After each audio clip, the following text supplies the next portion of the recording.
When people say do your research, I always nod. I'm a research guy. I double-check everything. So, when I decided to invest my savings into company shares, I thought I did everything right. But what I didn't know was that scammers had already figured out how to appear exactly like the company I trusted. Same email domain, same website, same branding. And just like that, I lost $14,000. Here's exactly how they got me. I started getting serious about investing in my late 20s.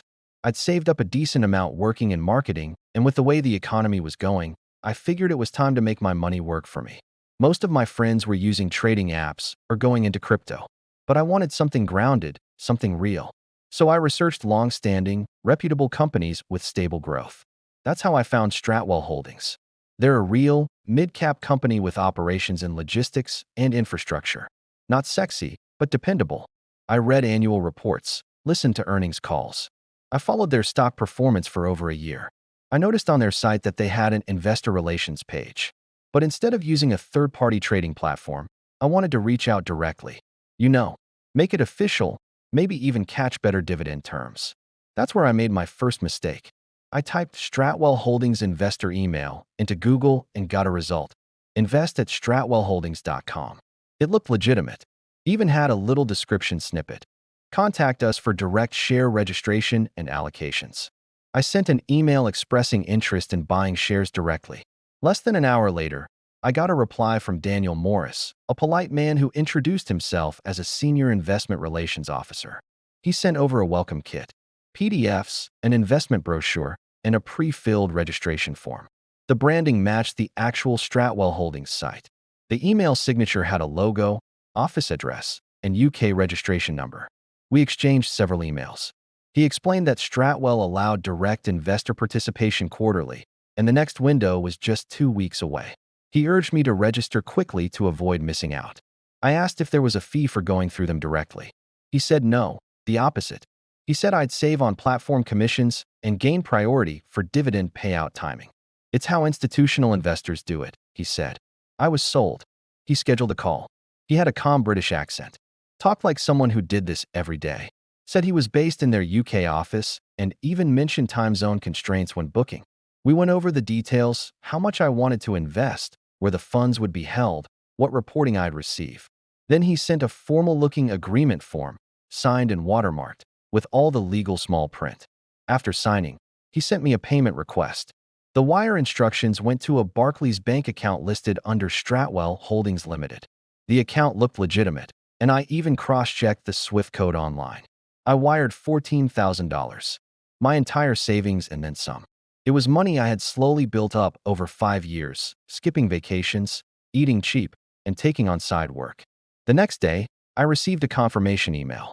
Welcome to the Stratwell investor family, it said. Attached was a digital certificate showing my shareholding number.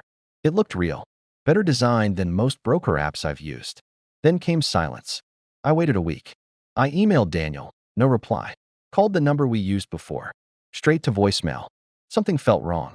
I Googled again, this time checking deeper into Stratwell's real investor resources. I found their actual website, stratwell-holdings.com, with a hyphen in the middle. My email chain was from stratwellholdings.com, no hyphen. A subtle difference, but devastating. I opened both websites side by side. The fake site was nearly identical. Same colors, same tabs, even the same board of directors, with photos pulled from LinkedIn and legit news features. I contacted the real Stratwell through their listed phone number. A woman named Sandra answered. When I explained what happened, she sighed and said, "You're not the first one this month." She told me their branding and email domains had been cloned for months. They had been reporting every incident to regulators, but the scammers kept shifting domains and using offshore accounts. I felt physically sick. I called my bank, but the money had already been pulled from the Barclays account into a crypto wallet. The window to reverse the transaction had long passed. I filed a police report.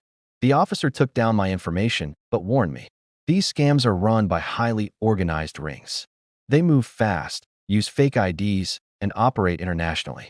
Recovery rates are nearly zero. For days, I was in denial. I scoured every inch of the fake site, looking for what I missed.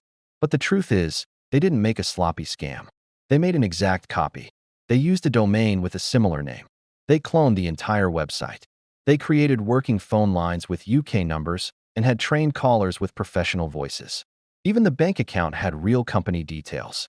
It was likely opened with stolen documentation. Every single piece of it was engineered to fool smart people. I couldn't tell anyone for a week. I was ashamed, embarrassed. I kept imagining my friends saying, "You lost how much to an email scam?" But when I finally opened up about it, I found out something surprising. Two of my friends had nearly fallen for similar scams. One got a fake invoice from a supplier that looked identical to his company's real vendor. Another nearly wired money to a fake PayPal customer service line. The truth is, this isn't about stupidity. It's about psychology. These scammers use urgency, authority, and familiarity. They don't push. They guide you. They make it feel like you are in control. I reported the scam to every place I could.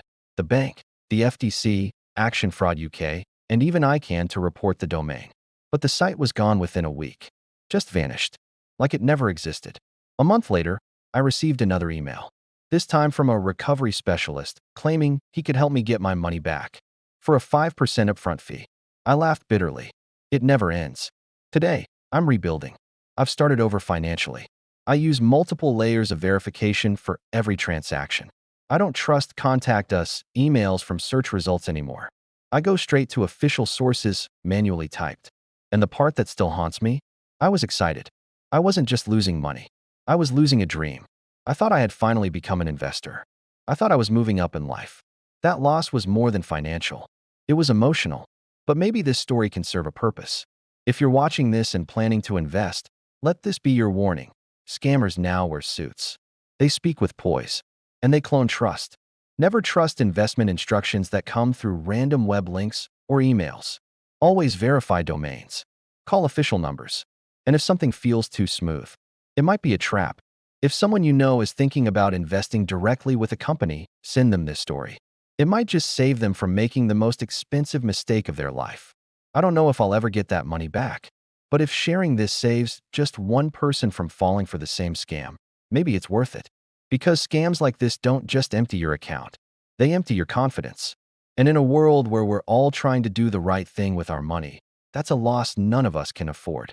Stay sharp, ask questions, and always verify every single thing. I fell for a perfect copy, but now I know better. And so do you. If this story helped you, please share it with someone who might be at risk. The more people know how scammers work, the less power they have. And if you've been scammed like this, you're not alone. Speak up. Your story might save someone else. Subscribe to Michael Mitnick for more real stories and warnings that can protect you before it's too late. Kindly like, share, and subscribe for more videos.